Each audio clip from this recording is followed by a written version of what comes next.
What's up, guys? So we're talking to John Blank, fresh off his win at the EBI Combat Jiu-jitsu tournament. During the tournament, he won 4 matches, all by submission. I want to say under 8 minutes. He's only been training for about 5 years. He's a 10th planet brown belt. And in this episode, we talk about, how he got started in grappling, how much he trains to sort of be able to be this competitive in this short amount of time. We also talk about his philosophy on being a finisher, right, in jiu-jitsu and a bunch of other cool stuff. So I hope you guys enjoyed the episode, and let's get started.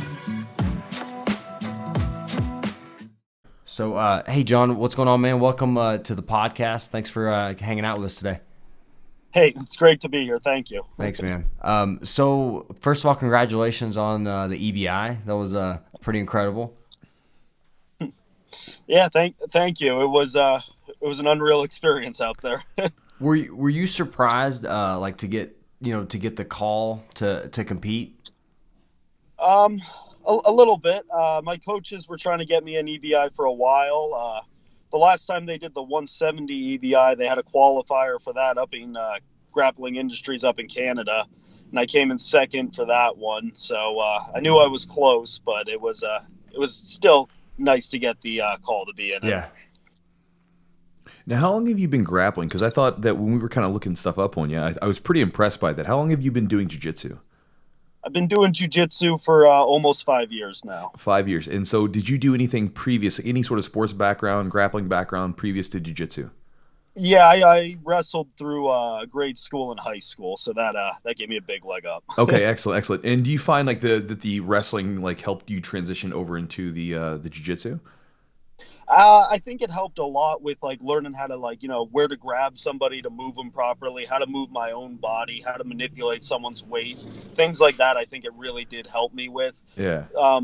When it came to the actual moves, I don't wrestle a whole lot in my jiu-jitsu. Okay.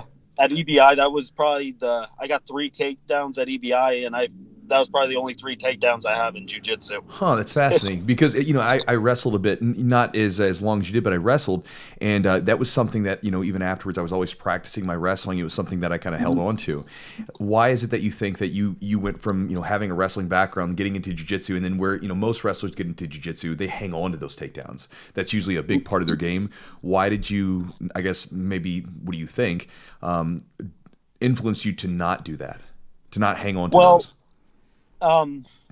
Combination of things. When I was done with high school, I was 19 when I started jiu-jitsu, so I was fresh out of high school, and I had a couple offers to go to college to wrestle, and I turned them down because I didn't want to wrestle anymore. Then I took a year off, and I was like, all right, I got to do something. Got into jiu-jitsu. And my 2 coaches are both smaller guys who never wrestled. They were always jiu-jitsu guys, and they're always pulling guard. So I was just like, I don't want to be that guy, that wrestler that comes into jiu-jitsu and only has a top game. I wanted a good guard. So cool. I really focused on that. That's awesome. And then with your, one of the things, because you said you were done wrestling, why were you done, do you think? I was just burnt out, to be honest with you. I had been wrestling for a very long time. And when I was a senior in high school, I had a couple offers to go to some D1 colleges to wrestle, and I couldn't stand the thought of doing that, to be honest with you. And how do you, because, there is a difference in the atmosphere. How do you like the atmosphere from jiu-jitsu to wrestling, the difference between them? Because, for me, whenever I've been around a wrestling atmosphere, it's it's a hard-nosed mentality all the time. It's a gritty thing. Jiu-jitsu can be that way, but to me, there seems to be a little bit more of a relaxed atmosphere. You're getting after it. You're still pushing yourself, but I remember hearing, I think it was Dave Camarillo, he said wrestling's like a fight without punches. It's a brutal thing. And then, jiu-jitsu, it's like that to some degree too. You're still getting intense, but, it's a little bit more relaxed. What do you see kind of the differences between the 2 atmospheres? Like you said, it's like night and day with the attitude of it. In jiu-jitsu, it's real laid back, at least at my school. Everyone there's real chill, cracking jokes during practice and stuff like that. In wrestling, we're going to try and kill each other for these next 2 hours. It really was a whole lot more brutal. Where I live in the Lehigh Valley, we got it's like a hotbed for wrestling in the country. It's a great wrestling area, and it's just everyone in there. It's I was the only kid in high school whose father didn't wrestle. I was it's a family thing out here. There's so much pressure in the wrestling, and jiu-jitsu is the complete opposite. It's just like, if you win, great. If you don't, that's okay too. Keep on going. Versus wrestling, where it's like, what do you think are like maybe advantages versus disadvantages of having a wrestling versus jiu-jitsu type kind of atmosphere? Like, what do you like about one? What do you dislike? Obviously, the grind is pretty tough in wrestling, like you said. But what about some disadvantages or advantages? Well, I definitely think wrestling gets you, the wrestling atmosphere gets you in better shape. It absolutely does when you're going till you're dead every practice, basically, versus jiu-jitsu where it's kind of like, oh, you're tired. That's okay, man. We all have days like that. And it's like, sometimes you need that kick in the ass to get yourself to the next level. Yeah, I've seen, I didn't wrestle in high school or anything like that, but the mindset, like wrestlers have a really mentally tough, because you have to go through that grind like consistent, like every day. You really can't have a day off, so to speak. Like you have to, or you're gonna get your ass kicked, kind of thing. Yeah, it absolutely is that. And like the mental toughness that I learned from wrestling, and I think everyone learns that sticks with wrestling, it's invaluable. There's guys at the gym who are good, but they don't have that that next gear, or however you want to put it. They can't push themselves to that next level when you're having that off day. Yeah, so you had the wrestling background getting into it. So now I wanted to move into the fact that, again, you're 5 years into it and you're, competing at a super high level. That's something I think that, everybody kind of gets, really interested in, because you see guys like obviously Gordon Ryan, who was, he hit the stage several years ago, after not that long of training, and he's competing with like high level black belts that have been training like, for as long as he's been alive almost, right? And then with you going in there into a big stage like that with relatively not that long of training, like, how do you think that you've been able to get to the point where you can compete against high-level, jiu-jitsu competitors with a relatively short amount of time, in jiu-jitsu? I think it's a combination of things. Like I said, I learned that mental toughness, how to just keep working and to keep going at it. Another thing is, I love it. I'm obsessed with jiu-jitsu. I'm there every night. I want to learn. I want to be good and stuff like that. But a lot of something I saw at EBI was, and I've seen in the past, is a lot of guys don't show up in proper shape for something like that. Yeah. I think that's one thing that really does help me is I always try and show up in the best shape I can be. Right. And it's like when I see guys weighing in and, you see extra fat on people's bodies, it's just like, you might be more technical than I am. And this is an unpopular opinion, but if you're not in the shape I am, I'm going to take you out. Right, absolutely. Well, and going back to that wrestling background, I think that's something where it gets instilled into you that, like, sometimes you may not be the most technical guy, but if you lack something technically, you can always make up for it with a little bit of horsepower, so you can always push it a little bit more and go. And, again, kind of going back to that, something that you see from jiu-jitsu to from wrestling is that background. So, yeah, is there a reason you maybe chose a 10th Planet style versus the traditional Brazilian Jiu-Jitsu? Is it just kind of what the availability was? Because you said it's a pretty big gym in the area. No, actually, there were a few other gyms in our area before Zach and JM started the 10th Planet in Bethlehem. But I had gone to a couple of those gyms, and they were primarily gi gyms, which I wasn't super interested in, and or something just didn't feel right. The vibe wasn't quite right when you go into a place and they're trying to sell you a membership on the first day. You know what I mean?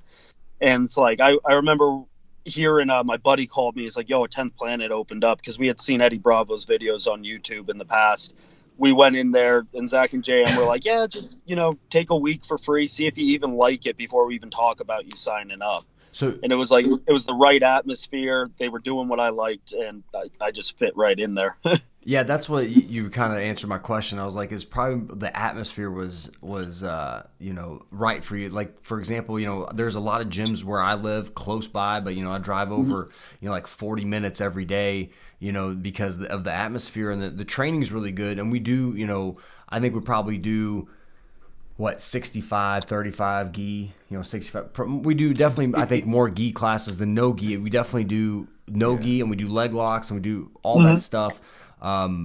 It depends on like what we have coming up. So if there's a no-gi tournament coming up, we'll do about half and half, and then we fluctuate back and forth. What is there anything, we always talk about this, is a fun question, the gi versus no gi debate. Like what do you like about no gi, and then maybe something you dislike, and then the same thing for the gi. What didn't interest you in the gi? Well, I've never had a gi on in my life, if I'm going to be real honest with you guys. Yeah. All right. But the thing I liked with the no-gi is when you watch a gi match and then you watch a no-gi match, the no-gi match is at a much faster pace. Mm-hmm. And like the scrambles, that's what I love, scrambles and things. And like with wrestling, there was obviously no gi. And I always thought it was, not to insult the gi or anything. If you I'm not married to anything, so you can talk shit about the gi all you want to. I don't care. How dare you?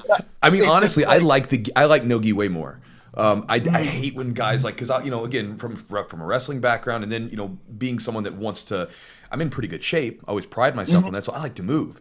And you get guys that like latch onto you, and you're like, get off, like like here I'm gonna wrap a lapel around your leg and through your hips and everything else. Get the whatever.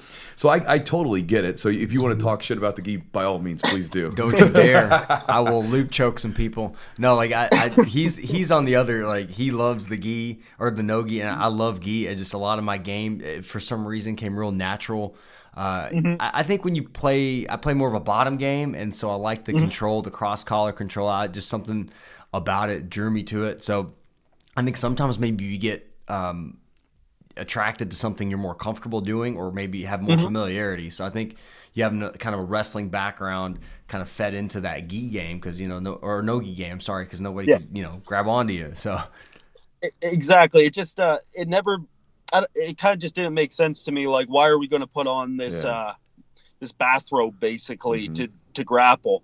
And it's like, then somebody can grab on that and slow me down. It's just like, no, like one of my best attributes is like, I'm fast, I'm strong. And it's like, if someone can just grab a lapel or something and hold me there, it's just like, well, God damn it, this isn't nearly as much fun. And that's something like when I first started, you didn't have the option. Like back in it's cool that now people have a bit more of a choice, and even at the gym we have more no-gi classes that people can attend. But I remember like when we first started, it was just like everyone would have like one. Some gyms don't even have any, but like our gym always had at least one day a week where we do no-gi, and I always wanted there to do more. But you get what comes into you. So when you got into jiu-jitsu, how often do you train? Because again, like I think that probably people are listening, they're like, man, he's killing it, these tournaments, getting into it. He got into jiu-jitsu. How often do you train? Because that's a big question. Like on the YouTube channel and stuff, people. I know there's no magic number, but people are always curious about like how often people train, especially guys that are good competitors. Well, for me personally, I try to get in to jiu-jitsu class at least 6 days a week, 6 or 7 days a week to train. And then I do strength and conditioning at least 6 days a week. Okay. I mean, I work a full-time job. I work at least 50 hours a week. So, I mean, it's sometimes it's tough. I work for the local power company where I live. Okay. Like I'm an electrician for them. Okay. So you're not climbing on lines or anything, are you? I work in substations. So, yeah, I work on the high voltage lines. Okay. Oh, nice. Is that pretty dangerous? Yeah, it is. But, if you got to keep your head on straight, and you'll make it home the same way you went in. Okay, yeah. Oh, man. And then for strength and conditioning, what kind of stuff do you do for that? Like, do you have anything in particular? Do you do a little bit of this, a little bit of that? No, I really. There's a guy named Nick Curson who I follow a lot of his stuff. You know about him? Yeah. I was talking to Chewy about him the other day. Actually, he's a big MMA trainer. He does a lot with MMA and I think probably grappling sports. But go ahead. Yes, he does, and I think the dude's brilliant. I mean, my father was a power lifter when he was younger. So when I was about 12 years old, he started bringing me in the gym, doing all your traditional heavy exercises. And then as I started getting more into jiu-jitsu and stuff, I'm like, I'm sore, I'm slower from my last workout from doing heavy squats and shit like that. So within the past 6 months, I completely dropped. I haven't touched a weight. I've just been doing all his stuff. It's all plyometrics, body weight, doing things on yoga balls, doing real weird things that you see him on a video and you're like, how the hell is this going to help me? And then I was just like, you know what? I'm going to give it a try. And I'm not looking back. What kind of difference have you noticed? I'm faster. I'm stronger. I'm never sore. I think I'm in better shape than I've ever been in. And I really attribute it to that. Are you doing like is part of his program, and you can kind of give us some more specifics, but is part of his program have like some recovery, like stretching or components like that, or is it just primarily exercises?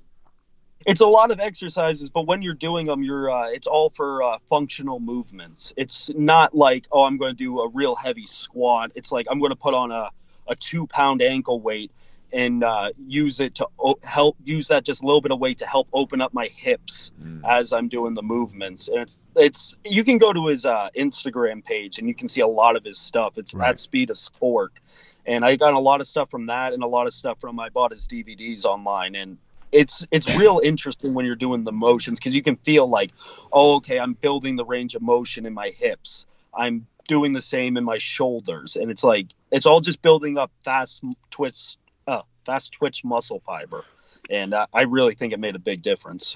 So I think it's more specific, specific to what you're doing. I guess simulating some of the movements that you would do in jiu-jitsu and grappling primarily. Yes, absolutely. And like you said, he's a big trainer of a lot of UFC guys. He's Rafael Dos Anjos' strength and conditioning coach. He's worked with people like Lyoto Machida and Aaron Pico, like all guys that are doing what we want to do. Like you're not going to do heavy bench press, heavy squat, and expect to be a better jiu-jitsu player from it. Those motions just aren't practical. It's not. I'm never pushing 350 pounds off my chest or something like that. I'm going against somebody my size, and I'm trying to get around them quicker and things like that. So now, it's really... Out of curiosity, just for the way that you feel, do you think that doing some sort of weight training before you got into this sport-specific movement training was beneficial? Like, so what I mean by this, like, let's say if you had some, and again, this is just all like how you feel, so whatever, there is no right answer. But if you took some guy that was really thin, did not have a lot of muscle mass, that sort of thing, and was getting into training, do you think it would benefit him to lift a little bit to put on the muscle mass and then switch to more sport-specific, or do you think it would be just better to simply right out of the get-go do some of the sport-specific stuff that you're talking about? I definitely think that some weight training should be done before the sport specific stuff, because like everyone's frame has an ideal amount of muscle that you can put on it. In my opinion, like you can put on too much and be too bulky, but you can also be too thin for your frame. Like you want to have the appropriate amount. And then once you have that appropriate amount of muscle, just making as much of it as possible fast twitch so that you can be moving properly, like getting the most out of the muscle you have. Right, so the muscle actually has a purpose. Because that's one of the things kind of, when we talked about before, you get a lot of non-athletes in jiu-jitsu. You get guys that have never done anything, and again, they see it, and you can walk in and you can go to a gym and you see these really thin, scrawny, like, and again, I'm saying this just to sort of paint a picture, nerdy looking guys. Yeah. And you're like, oh, these guys, I can smash these dudes. And then you get in there and they're like just murderers, and then I get questioned all the time about strength training. And, I think that a lot of younger guys, especially guys getting into jiu-jitsu that don't, like you said, don't have a lot of muscle mass, I think that they would do really well with just some sort of basic strength training regimen just to sort of put some mass on. And then, like you said, then you start to like take that muscle and make it more functional by giving it better range of motion and all that other stuff. Yeah, absolutely. I think that'd be great for a lot of people. And, like I said earlier, being in proper shape, being in the right condition is half the battle. So many guys show up out of shape at high level competitions. And, if everyone just, along with their jiu-jitsu, if they want to be serious, added in a little bit of weightlifting or anything helps. It's just, you got to pick then once you get to the higher level, what you want to do. Yeah, so thinking, like, kind of going back to that, we keep touching on that in shape thing. I was thinking about this when you said that. Have you ever been in a match where you felt like maybe, because I've had this happen before, where you were out, like, as far as technique goes, you were outgunned. Like, they had a little bit more for you than maybe what you had. But throughout the match, maybe over time, all of a sudden, you start to feel that person, like, let go, like, and then there's a point where they break. Because I've had this happen several times, because I'm in a city where basically I didn't have a whole lot of high level training partners, so I would have to be in really good shape, because a lot of times I would end up fighting through this person's technique for the first 5 minutes of a 10-minute match, and a lot of times you feel that moment where that person almost like they breathe, and it's just like you feel their body just loosen up a little bit, and then it's like off to the races. Have you ever had that happen before? Absolutely. That's the greatest feeling in the world, when you hear somebody take that heavy breath and you just know that they're broken. They don't have the cardio to keep going. Oh, that's a good feeling. It must be a wrestler thing. Is that something you look for in a lot of your matches? I mean, because for the EBI, you finished a lot of the matches early. Were you looking possibly, just talking about that, like breaking people down since you did have 10 minutes? Absolutely. I was prepared to go 10 minutes in all my matches. I always think that, like, somebody in there, like, for example, Felipe Fogelin was in that tournament. Uh-huh. And he was one of the favorites, and I was looking at him and I was just like, all right, there's nothing I know that Felipe Fogelin doesn't or hasn't seen 100 times before. He's been training since I was probably like 10 years old. But it's like, if I'm going to beat him, it's going to be because I'm going to break him physically.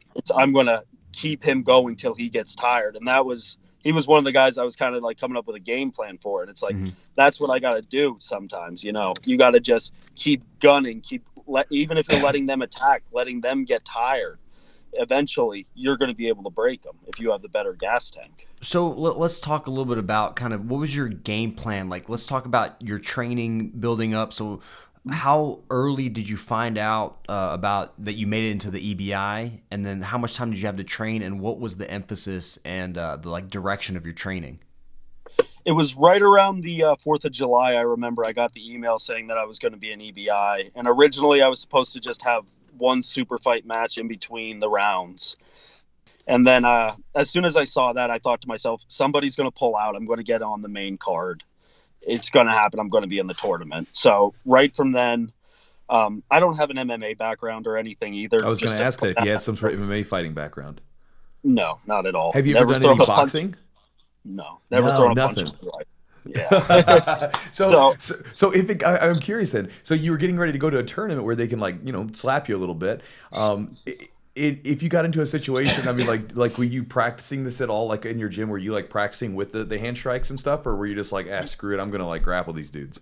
No, we were training with the hand strikes a lot. I would get some of the guys who were more serious about it, or some of the guys that do fight MMA at our gym, and I would just be like, all right, I would just pull guard on them and be like, all right, you guys can hit me. I don't care. Just I want to feel what it's like to get hit full force, so I would let them do it. Yeah, it's just different. to get used to it and see what I could pull off from there. Oh my God, yes. Yeah. When I remember like the first day I did it, and I went for I was going for a leg lock on my one buddy, and he just postured up and just clocked me right in the nose. And I was just like, oh shit, this is completely different. Yeah, what was the old saying that they used to have? Like, you're a black belt, you get hit you once, get punched, you're a brown belt, and so on. And I remember the first time ever, like when I was getting ready for my first MMA fight back in the day, I remember like, grappling, and then all of a sudden, like one of the guys who was like, a pretty green white belt had a background in boxing. And he clocked me right in the face, and I remember just being like wide-eyed, like stiff and everything else, and just my grappling changed so much from that. Yeah, exactly. And I was the first time in the gym someone really hit me when I was thinking I was in a good spot. I was like, oh shit, this is completely different. So going back to your game plan, was it part of the plan to not try to like get into like a punching, like sort of hitting sort of situation with him? Was it part of the game plan to simply go in there and throttle him and get the submission, or what was it?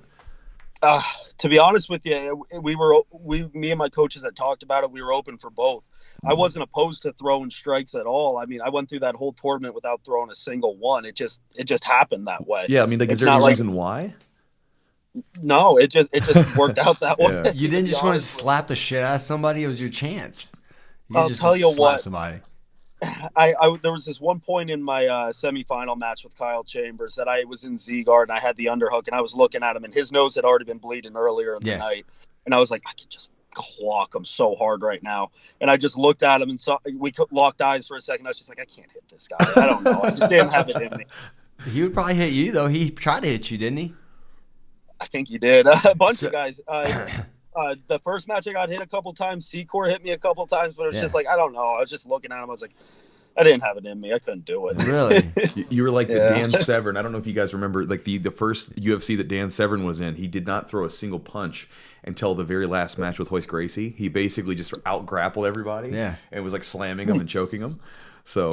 Oh, man. So, so what was kind of, as far as game plan goes, were there certain submissions you were looking for? Were there positions that you wanted to avoid or positions that you wanted to get into?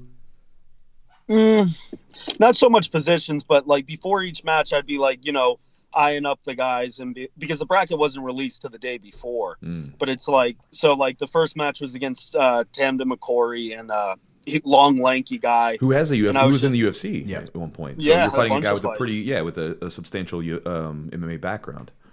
Yeah, so I knew he was going to be real aggressive with the strikes and stuff like that, and I was just like, he's got real long arms. I can get a lot of torque on that, and that's what I was looking for. I went for that omoplata. I eventually caught him with the arm bar. Yeah, which, like a rubber guard to an arm bar, right? And that was a quick one. Yeah, that was a good one. That one felt real good. But I knew with those long arms and him trying to hit me, he would leave him out of position at some point, and I could get in on it. The second guy I went against, I watched his match with Bobby right before, and Bobby was in on some deep leg locks on him, and I was just like, okay, I think I can get in on his legs as well, and I think I can finish him. So as soon as I picked up that single leg on him, I was just like, okay, I'm dropping for it. I can get him here. Yeah, and you finished him in 38 seconds? It was really fast. Something like that. It was quick. That was the quickest one of the night, I think. But that felt really good. Third match was Kyle Chambers. And talk about that match. That was your longest one. Yeah, Kyle, I've never met him before. He's another 10th Planet guy, so I've seen a lot of his matches. I've talked to him online before, and very nice guy. And I knew he had a real good leg lock game, focus game, and that's what he'd be looking for. And I was just like, all right, looking at him again, talking about in shape, I was just like, I got a lot of horsepower on this guy. I know I can smash through him and get to his back.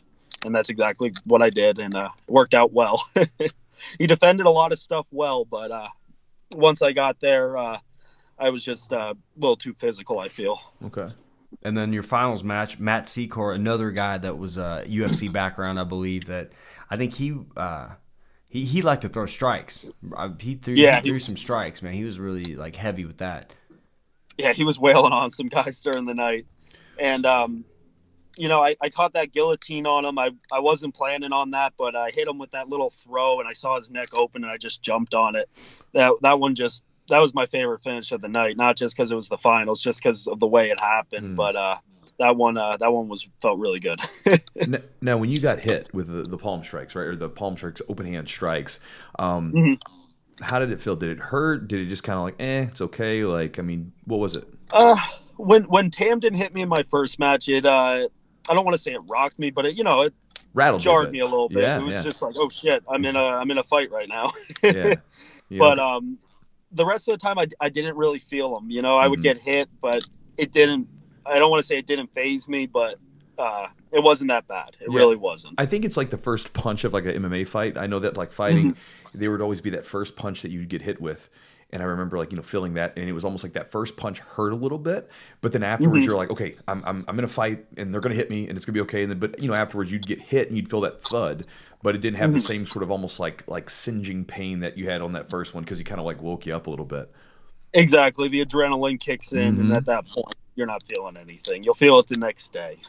Yeah, originally, and I don't know if you guys were talking about this before the show got started, but I remember when I first saw the combat jiu-jitsu, I was one of those guys that was like, what are they doing? I was like, go fight MMA or don't do it. It just, because for me, I just looked at it and thought they were just basically smacking each other. There's actually a video of me chasing him around the gym, smacking him and stuff like that. But, yeah, that's great. But smacked my butt a lot. but then I actually watched a few of the matches, and you see some of the guys. It was interesting to see, because if nothing else, it shows kind of how strikes can change the game, because there were a couple situations where I watched guys get hit hard enough to where they would turn their back or they would make mistakes afterwards right off because of that. And I was like, well, maybe it's not as silly as I originally made it out to be.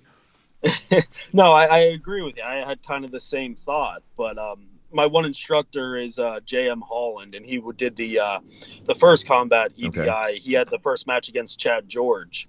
And when I watched that match, it was just kind of went from us busting his balls in the gym about doing this to, oh shit, that was legit. That was real. Yeah, it almost reminds me of almost like a variation of the old pancrase matches, where you would have guys doing open hand strikes and stuff like that. And you'd see back in the day, you'd see guys like Boss Rutan, basically lay a guy out on the mat with an open hand palm strike. Yeah, exactly. Like that classic video. Who is it? Boss and Shamrock. Yeah, he's got him in the leg lock. He's just wailing on him. Yeah. There was one he hit somebody in the liver. I think with the liver with the open hand. I think that was Jason DeLucia. Oh god, he folded the guy. Yeah. And they had those weird shin. They had the big guards shin on. guards with Yeah. the boots, so that you'd have two guys like laying like side to side, just ripping each other in toe holds. Yeah, I do. You know, we kind of did make fun of combat jiu-jitsu a little bit, but I think it makes you.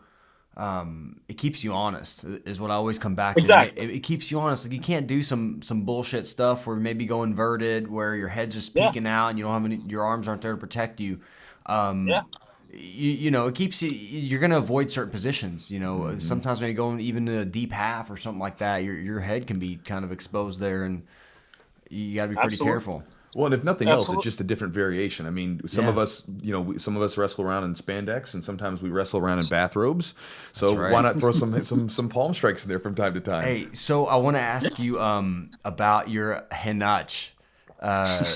So he had a Hinata Laranja, whatever.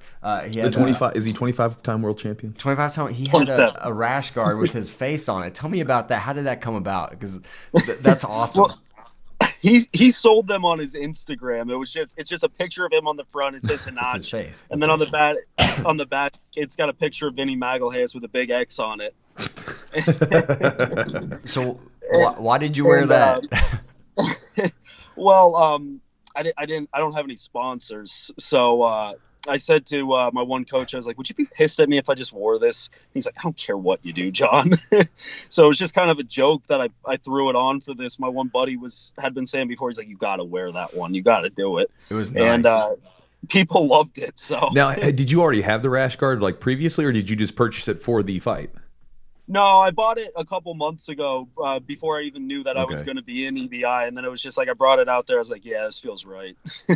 Did you? So how did you won your 4 matches, you get a nice little reward for that. So how have things kind of changed? You know, EBI is probably one of the biggest tournaments now. For grapplers. So how have things changed for you? Did you get some sponsors? You got some.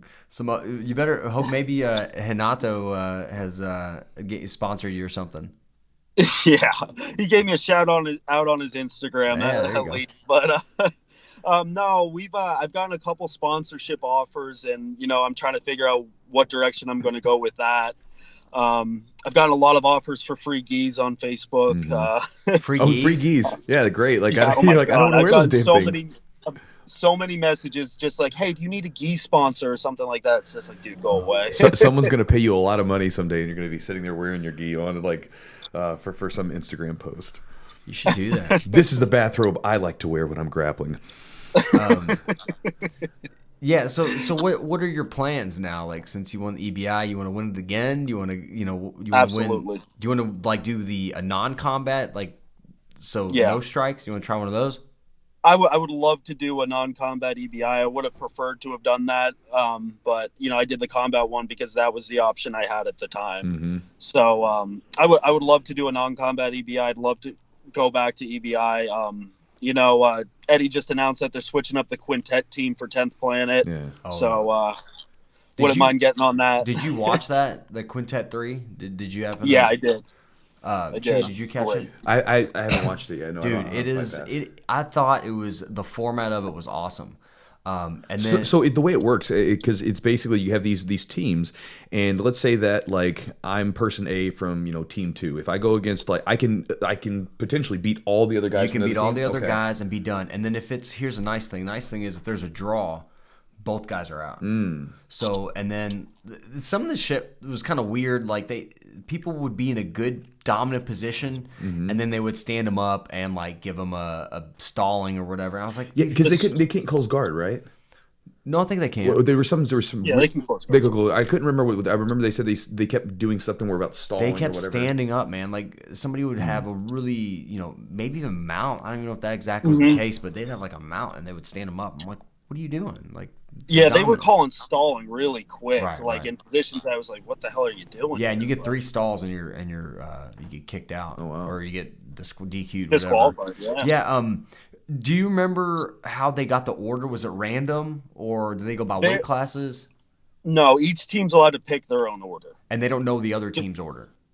Correct. Okay. So they all have to lock them in without knowing each other's. But it seemed like most teams were putting their best guy as like the third position. That's Gotcha. the thing. Yeah, and they all had like a total weight. So like everybody, so they could have a really small guy and a really huge guy as long as the weight, total was.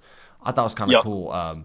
Definitely, it was awesome seeing Gordon Ryan and Josh Barnett. That was a lot of new school, old school type thing. Man, and Gordon Ryan looked great. He was oh my god, monster. He ran that tournament. Let's be honest. Well, he went like 4-0-1 or 4-0-2. So he had like 6 match. Some people had like 1 match and that was it. Yeah, exactly. He submitted like 4 or 5 guys, like you said, and I think he drew once or twice. But let's be honest, he was team alpha male. I think Wagner Rocha made the post where it was like, "Congratulations, Team Gordon Ryan and friends." It's like couldn't have been said better. But man, they had a lot. I mean, they had Uriah, who's a legit grappler. Yeah. They had what's his name? Oh god, is it? They had Munch, Dustin Akbari. Yeah, Dustin Akbari. He was a stud. You have good guys. Yeah, It's just one of those things giants where you have a over guy like that who's just he's just right now, he just seems like he's head. Well, then and you tails had above him to most. go against Craig Jones again, which is, and Craig Jones just destroys people, and then he goes against Gordon Ryan. It's just a battle every time. So, Well, that one, Gordon beat him pretty easily. I shouldn't say easily, but took his back, choked him pretty quickly. That one was by far Gordon's most impressive. Well, he did that was like kind of like a jaw crank or like it's like rear naked choke, I guess, without getting under. Yeah. Which we saw over the weekend with McGregor and Khabib. Well, there's 2 different versions because there is the version that is a neck crank, but there is like there is a version of it where the chin is down and you go through it and you can actually it'll put you out. Like we were practicing it one day in the gym where if you get over top of it and you'll come in, it's not really so much of a crank on the neck. It'll it does just enough to cut off the circulation. It'll put you out. Really? Yeah. Have you ever been in some of those? Like, do you like to apply those in practice at all, or not in practice? I feel like that's a move that you save for competition. You don't do that to your buddies in the gym. Right. Yeah. It's one of those dick moves. Yeah. Something I was curious about because we're talking about these guys going for submissions and stuff like that. One of the things that I appreciate, like looking at your matches and stuff, is that you, again, went for the kill. You know what I mean? Because, again, in a situation like a EBI, in all these tournaments that are coming up, fight to wins, EBIs, where the focus of the thing was submission. Metamoris was one back in the day. Mm-hmm. One of the big problems, I think, with Metamoris is, one, you didn't have judges, and then the people just didn't have an incentive to go for it. And then with EBI, you have a situation where you have a 10-minute match, and then it goes to, hey, now we have an overtime, and some guys go for the kill in the beginning, and some guys wait and sort of just piddle around and then wait to the end. It seems like obviously you're more geared towards going for the finish. So obviously I'd like to see you grapple more in the EBI. Do you think that that's something that you train in the gym? Do you think it's a mindset that you have when you compete? Like, how do you think that you sort of, because again, there's kind of a thing where if you go 100% throttle out, you start to go for the kill early on, there is always a worry that you may come up short. Right, exactly. So how do you mentally wrap your head around like saying, hey, listen, I'm not worried about it. I'm there to get the finish. I'm there to put on a show. I'm there to get the win, not there to sit there and play the points and wait around and that kind of thing. Well, I train at 10th Planet Bethlehem, but our school is technically called Finishers MMA. Okay. So, I mean, that's the mindset at our school. We're going for the kill. We don't want to. I've never won a match on points in my jiu-jitsu career. Really? I mean, it's never. So now I imagine you've lost some, yeah? Oh, absolutely. So now have you lost some on points, or has it been just like you either get the submission or you get finished, or like? I've lost one match on points in my life. Okay. And I'd rather get submitted than win on points, man. So it's like a kill or be killed. Exactly. I like that. That's the way it should be in my mind. I hate seeing people just passing the guard and holding and shit like that. It's just like, come on, man. Let's have some fun. Let's put on a show for people. Let's do the damn thing, Chewy would make fun of me because I had a tournament where I won. He would screw with me the rest of the time. It was a good tournament. I won 3 matches. I mean, I lost 1 or 2 or something. No. You made fun of you were getting mad at yourself because I didn't care because I was happy you got the submission. I didn't score a single point. You got scored on by everybody you went against, but you finished them all with chokes. See what he does. No, I was happy about it. But you get defensive of it. I was more happy about it. I was like, I just want to score some damn points now. I don't want to get scored on all the time. It seems like you're just coming from behind like Hail Mary or something. But how do you wrap your head around that? Because that's something where, I mean, obviously we see this, like you see guys, really good guys grapple. And like, I mean, the Metamorph was a great example. You would have these amazing matchups. And again, they had 20 minutes to go. And then you would see guys do almost nothing. You know, and again, and it's one of those things where it's a mentality, right? Like you have to have two guys that are ready to get down. And, you know, if you get one guy that's ready to lock up the guard and sit, you're going to have a boring match. But if you get two guys ready to go, like it's going to be a fun match regardless of, you know, whatever else. Because there's some guys, regardless of what tournament format you put them in, they have exciting matches. And there's some guys, no matter what tournament format you put them in, they have terribly boring matches. They learn how to play the system. So what do you think the mentality is of like being a finisher? Like that's because that's something that people, again, there's going to be some grapplers listening to this and like trying to take on that mentality because everybody wants to be the finisher, but it starts with mentality. What kind of mentality is that though? How do you train that? How do you think you make that happen? You know, it's the way we train in the gym every day. I mean, we're always going for it. I mean, you know, and sometimes it screws us in competitions when it comes down to it. But when we're in the room, we're all trying to go for the sub all the time. That, and I know if I go out there and I played a match safe, I would get ripped on so bad at my gym. Yeah. So it's just like I know that's not an option. I know I got to go out there and go for it. I mean, I don't know so much how to say it's the mentality, but it's just the conditioning. It's the conditioning of what you're surrounded by every day. Exactly. Yeah. It's what we all talk about. Like we're all about sub only at my gym. We'll do the points tournaments, but what we love is the sub only. Okay. I think you're just a product of your environment. I mean, it's just it's the culture. Right. Yeah. You have certain gyms, you know, like I think at one time, Chewy, you know, our gym was like known as this rough gym that like we're locally like kind of aggressive or like I don't know what exactly they said, but it was just not the nicest guys. And then like people would come and train and they'd be like, man, you guys are great, like you know, everybody's super chill, we have great, you know, awesome atmosphere, everybody's really friendly. Well, I think that, and you might know about this too, like people sometimes mistake hard training, you know, with like being nice or whatever. Like, because you know, you obviously when you go to compete, you're there to like go to work, or you're there to do a job, and you may not be the nicest person to be around for that day. You find the guy on like, hey, I'm going to come try your gym, or I might talk to you afterwards. It's one thing, right? Because you know, and then we would have guys. What he's talking about locally, we'd have guys that would, you know, go with us, and they would think that we were assholes, and it's not that we're assholes. Yeah. We're just ready to do what we've set out to do. I'm curious because again, we're talking to a competitor, someone's been in grappling for a long time. What kind of rituals or sort of things do you do when you're getting ready to get ready for the competition? Like, what do you do like to kind of get yourself zoned in and ready to go to work? Be honest with you, the when I'm in the tournament, in between matches, I gotta be just joking around, not thinking about the tournament. If I start thinking too much, I get in my own head, and that's when I lose. What about the first match? Because that's always the worst. Like, I feel like that's always like the most difficult one. It's the one that kind of like, you know, shakes everything up a little bit. And then once you get going, you're basically doing the same stuff you do every single day in the gym. Like, is there anything you do to prepare for that first match to kind of get moving? You know, I'll do my warm up, and then I just before that first match at EBI, I had to just tell myself, I was just like, you know what, you belong here. You paid your dues. This is where you should be. I mean, it's time to go to work. Let's do it. I just had to, you know, build my own confidence up a little bit. And that's something that you just said right there. I think that's something that a lot of competitors battle with because, you know, you were saying, I belong here. And I know that sometimes, you know, especially, you know, when you're in the situation right now where you're stepping up a level, right? You're going to a new level of competition. And I know that when I went up to a new level of competition, there's almost like, it almost has to be cart before the horse, right? You got to like step in there and not really know that you're going to do the best and just be like, I'm going to put myself out there and go for it.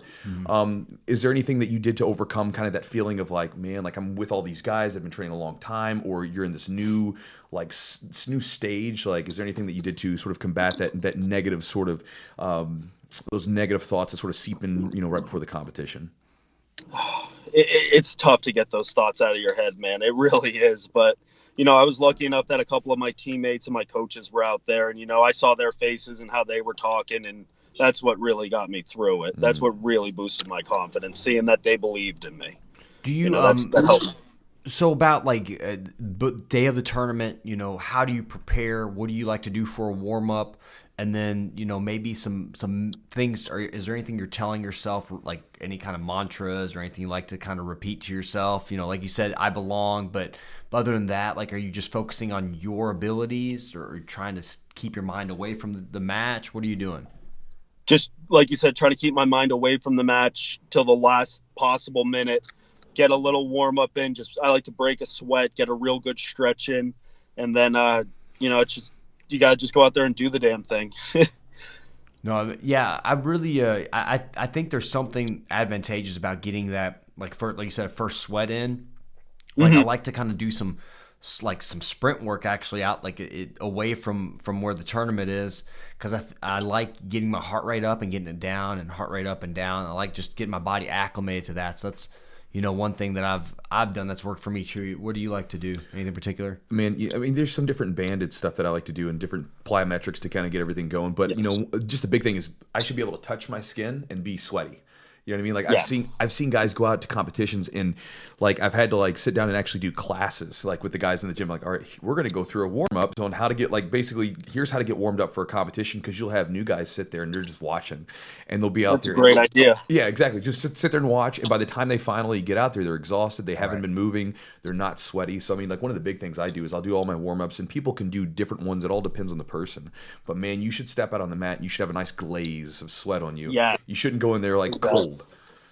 I mean, yeah, I've seen people wake up from a nap and go out there. It's like I like to be like glistening, have just that little bit of sweat going. Well, I mean, and I know for me, I don't know how you feel. I know I don't feel really like when I'm rolling in the gym, I don't feel good until typically like I don't feel like I'm moving until like that first like maybe second to third roll. That's when I actually feel like my motor's going and I'm good. Like the first round or two, I feel like I'm just kind of still warming up. But then like once I've got that everything's warm, I'm sweaty, I'm going. That's when I feel like my motor's running and I feel like I perform the best. Absolutely. Do you all like to like flow roll drill beforehand? Like I sometimes like to just kind of move through some techniques. Is that something that you'll do like on the mats off to the side? Just a little bit, just enough to when I'm getting ready, I'm in a hoodie and stuff like that. It doesn't take much to get that sweat going, but just go over little things with my coaches. Work on like leg lock entries or back attacks, the EBI overtime, just a couple of those, and get it going.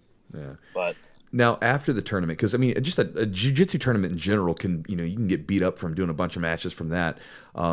How did you feel after the competition? Like when you woke up the next morning, how did you feel? I was just thinking that strikes were a part of it, and obviously it's a high level of grappling, and you had 4 matches. And I know that sometimes even though they ended quickly, sometimes you put a lot of output in there. Like how did you feel the next morning? I wasn't in as bad shape as I was thinking I was going to be. My leg was a little bit sore. No idea how that happened, but I woke up and I was still pretty on high from winning. So I was feeling pretty good still. Now, did you go in maybe with any injuries or anything like that, or is there any injuries even in general that you've dealt with, with jiu-jitsu or wrestling? I've been pretty lucky. I've never really done anything too major. A couple weeks before the tournament, I broke my pinky, but that was about it. That's nothing. You deal with that. And so, anything that you tried to do to avoid injuries? Like, I mean, you said you do train 6 days a week, and you do strength training and different plyometric stuff. Are you incorporating any off days, or do you feel like that's something that you plan on doing as you get? I think as you get older, it's very necessary. But is that something that you do sometimes still? I don't do it as much as I probably should, to be honest with you. I still got that little bit of that more is better mentality, which isn't always the best. How old are you? I'm 24, so you're a young cat. Yeah, I still got some years before my body catches up with me. Yeah, there's no way I could do six days a week, like work 50 hours, 6 days a week training, and 6 days a week, strength training or whatever. Yeah.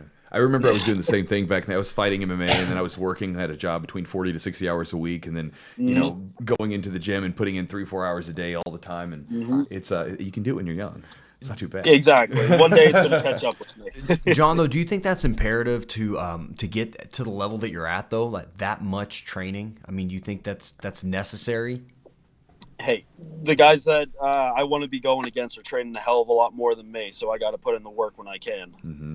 Now, is it something, I'm just curious, is it something that you would want to do to be able to do jiu-jitsu full time, or is it something where you want to kind of keep it where it's kind of like your side thing that you do and you kind of put some effort into it? No, I want it to be, I want to live that jiu-jitsu lifestyle, okay. Man. That's what I want. That's, we were talking about it before the podcast a little bit. That's kind of the plan to do with the prize money. I want to, I've been talking with my instructors. Mm-hmm. We're talking about maybe starting a second place. Yeah. So Yeah, well, I mean, you're living it now. I mean, like, this is, I think, the thing that, like, a lot of people, like, because, again, I went from being some young cat that started doing jiu-jitsu at 18, and then got into it and then was working full-time. And then eventually, now I own a gym and things are great, right? As far as, doing that stuff, I'm able to train. But, you see a lot of people that come in, they're like, oh, man, I want to own a gym someday. I don't want to be this, that, whatever. And then when it comes time to do what you're doing, like you're working your ass off, and then you're like still putting in the time and the effort, probably sacrificing a ton of stuff and other aspects of your life. Then it's like people like, I don't know if I want to do that. You know what I mean? Like I feel like you're living the lifestyle now. You just haven't transitioned to that next stage, which will come because obviously you're paying your dues, man. You're putting your work in just like everybody else had to. That's just it. I mean, you can try and open up a gym when you're a purple belt or something like that with no name. I mean, good luck to you. Some people get away with it, but I want to make sure all my ducks are in a row before I try it. Well, yeah, and I feel like you're doing it the right way because you're out there doing stuff so that like when you have students, I use this analogy all the time. You're filling your cup up with experiences and knowledge and everything else, so that when you have students, you can like give something to them. Because if like exactly. you said, you go into a gym and open it up like at a whatever your purple belt or whatever you might be, like you don't necessarily have much to give. Yeah. Well, exactly. When I do open a gym, I don't want it to be, I'm sure you have them in your area. Every area's got that one gym that's kind of a joke. I don't want to be that gym. Yeah. Well, just watching like Chewy, what you've done, and it's kind of like you can't, when you start a gym, you can't really be that selfish. You're almost like giving a lot because you have a lot of students, things like that. So I think you have to kind of be selfish now and accomplish a lot of the things, maybe not everything, but a lot of the things that you want to do. And then eventually, it's kind of like, it's almost like going off into the sunset, so to speak, what I see, when guys kind of get out of that competitive, just not that heavy competitiveness, like when they kind of start to kind of slow down a little bit, that gym is a nice way to kind of still, be on the mats a lot and give back. Mm-hmm. Yeah. I mean, like you said, you got to be selfish now. And then there's a difference between being a competitor and being a coach. I mean, sure. When you're a coach, you got to do things that aren't the best for you at practice that are going to help the other guys. Right. And, I notice it now that I'm done with this EBI camp or whatever you want to call it. I'm trying to help some of the guys who are at our school who are more like blue belts starting to try and compete. And it's like, they're good, but, they don't get, like I said, we're all a bunch of finishers at my gym. It's like I'll try to give them more of like that IBJJF guy style where I'm passing and holding them just so that they get the experience. Right. And when let's say that you open up a gym, when you do, are you going to put any emphasis in the classes with some wrestling training? Will you get into that much, or are you going to, Absolutely. Okay. I teach 1 day a week, Thursday nights at my school now. Okay. And I like to show a lot of wrestling there because we've got some wrestlers at our school, but not a ton. And I feel like I got some good information that I can share with the guys. Absolutely. Well, I mean, and I think that you can say this. I'm sure you've seen some of the guys that you showed wrestling to, or even in your matches. Like sometimes, like that, the technique, the wrestling techniques are something that are underutilized in jiu-jitsu. You see guys that just like they have like no stand-up game whatsoever, and then if you give especially give some young white belt or blue belt like a decent sort of set of takedowns, I mean, they can go to tournaments and just clean house with just that, with some good jiu-jitsu to go along with it. Exactly, and just. It's a part of the game, and I think some schools ignore that. You got to have good wrestling. It's part of grappling. And for a fight situation, like, because I mean, again, jiu-jitsu is what it is. It's a fighting art, and I think that because I got asked this question just yesterday from someone like on social media. They're like, if you went to a gym and they didn't do any takedowns, do you think that you should go to that gym? I was like, I think not. I was like, you need to go to a place that has takedowns because, like you said, if you're in a fight situation, you're gonna, you can't like, I'm gonna pull guard. Let me pull guard and like get up under you. Like you need to be able to like, take care of your business on the feet. Oh yeah, the joke we always make at our gym is, I'm gonna berimbolo a guy in a bar fight. You might be able to actually. They probably know what the hell they're doing. Hey, you know what I mean? Yeah, I got you. John, so now, what are your plans now? What do you have coming up on the horizon, tournaments, or what do you want to accomplish? It's hard to say right now. I'm still relaxing a little bit since the win. Like I said, though, I want that spot on the quintet team. Nice. That's the main thing I want right now. Is there any dream matchups? You don't have to like call anybody out, but who would you like to go against? Or anybody that you see right now that's really high level, just to see where you stack up? That's hard to say. I'm not really the type to call names. Well, you're not calling anybody out, man. You're going out, from a respectful way. You're looking up to them, actually, in a way. Yeah. I wanted to go against Dan Martinez in that tournament. I wanted to see how I would do against him, in all honesty. He's a guy that I've looked up to for a while, really stolen a lot of the stuff out of his game, and he's a guy I'd like to go against eventually. The best artists steal. Yeah. I mean, it's what we do in grappling, right? Like you take something from the coach and be like, I'm going to take this and make it my own like stew of stuff.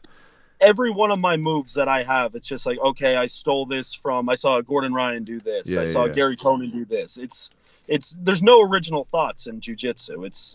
You steal everything from someone. Well, I feel like, I've read some stuff where, they talk about, in the beginning, like there's, when someone learns a move, there's, variation, right? Like, because everybody's so different. Like, if you show like a room full of like white belts, a technique, or a room full of blue belts, this technique for the first time, it's going to be ugly. No one's trained it, whatever. And then over time, they drill it and they rep it and it becomes very repetitive. And then there's uniformity where everything kind of looks the same, whatever. And then at a certain point, you get so good with that technique or position that you then start to become really creative with it. You've mastered it and you start to like create your own stuff. And that's where the creativity comes from. So I feel like in grappling, we steal first, we drill it and we mimic. And then eventually we go in our own little way and add some stuff to it, make it our own. We remix it. You basically remix all the stuff and make it your own.